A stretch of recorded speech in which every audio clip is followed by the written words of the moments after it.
What do you think about Captain Marvel? Oh, what Captain do you think Marvel's got got everything to do with, like, this woman doesn't have a penis.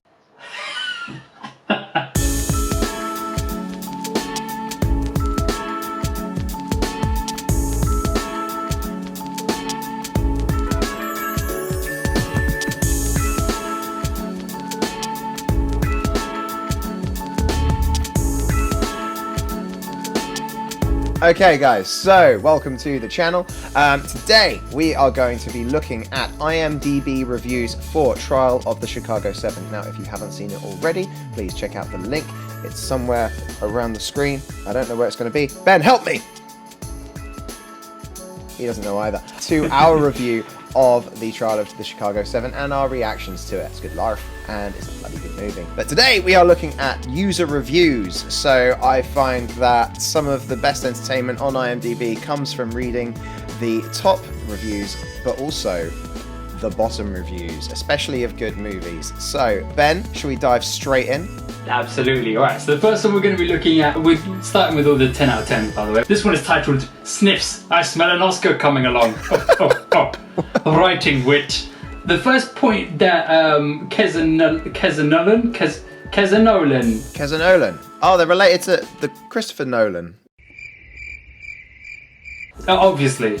His first point, their first point, 2021. I find that court-related films, especially those based on actual events, carry the great risk of either ending up extremely intense or excruciatingly monotonous, which I think is all too true, right?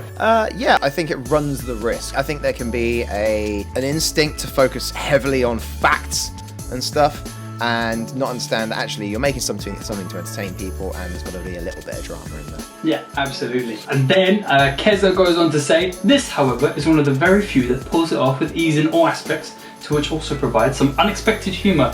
Yes, mainly from Sacha Baron Cohen, but not entirely from Sacha, to be fair. No.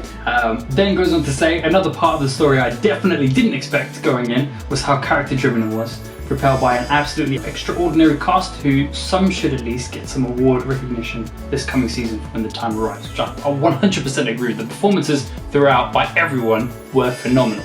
And totally. you understood that people were driving these events rather than just sort of like, this happened and then this happened and then that happened. I would actually be willing to say that like Frank Langella should be nominated at least for like a best supporting actor for this. Yeah, yeah. To take a guy who, I mean, he's definitely the bad guy.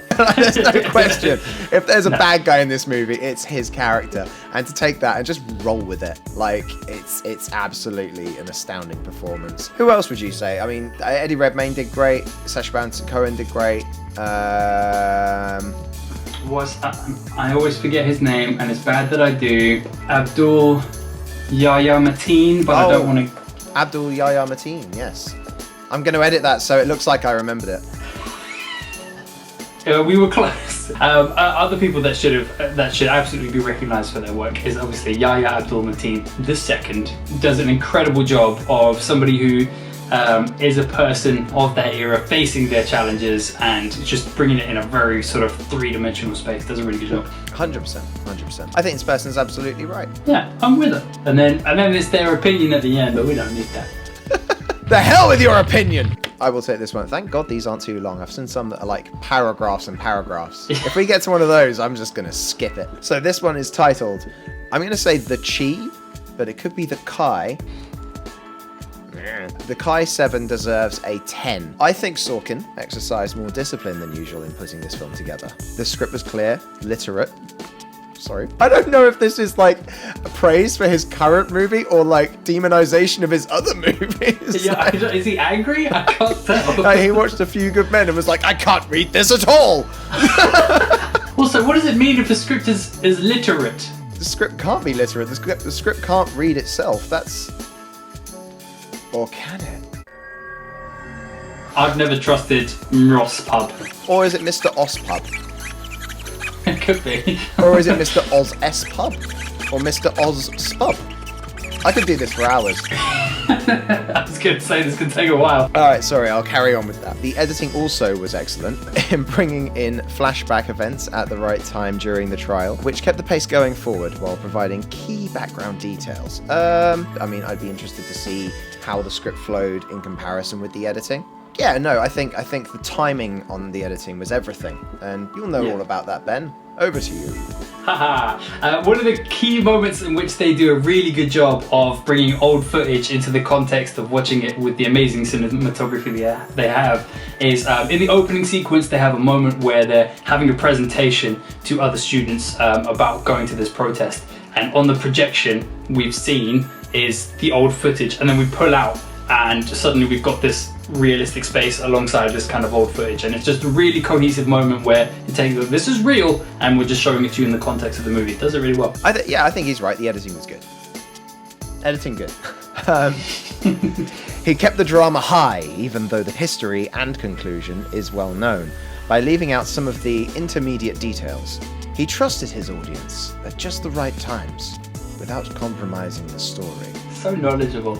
This guy knows what he's talking about. You can get too bogged down in the facts of things when at the end of the day you're trying to entertain people. Second paragraph, can't say enough about the entire cast. Brilliant job from the seasoned veterans down to relative newbies. SBC was also great as Abby Hoffman, that's Sacha Baron Cohen, but the entire cast... I can't talk today. Did you say today? Today! But the entire cast worked magic together. Must see. This is one for the ages. The final of the three for me is a little bit controversial. They're going in for the headlines. Here's how fella Shibby opens his article. A minority fella getting bound, gagged and changed in 20th century courtroom. Which I feel like is not the crux of the film. It's like one of those describe a movie badly things, you know? What's the trial of Chicago 7 about then, Shibby? Well, you know, minority fella gets bound and gagged and chained in a 20th century courtroom, Steve. So let's try and break this down a little bit. The Chicago 7 were 7 defendants charged by the US federal government with conspiracy, inciting to riot, and other charges related to anti-Vietnam War and counter-cultural protests that took place in Chicago, Illinois in 1968. That is a long sentence. That's a long sentence. And he's just describing the film, the overall film, so that's nice of him. Is he literally just giving us like a brief rundown up to the point where Bobby Seale gets bound and gagged? Oh my god, he actually has! He actually has! Oh. If you only looked at that review and then watched the movie and then they dismiss Bobby Seale's case, you'd be like, right, the movie about Bobby Seale's over, and then you turn it off. Yeah. How is there 40 minutes left? What else have they got to talk about? And who is finding this helpful? 45 out of 63 were like, yes, you're right, this entire film was about Bobby Seale. I don't know about Fella Shibby. I don't know how I feel about him. Fella Shibby, I love you, but I don't trust you. Alright, with that, we're going to move on to some of the 1-star reviews and see if we can't find some more entertainment in that little arena. I'm getting hot. So the first one I'm seeing is by Ross Sosterg, and he has written, good job on rewriting history. Johnny, take it away. Okay.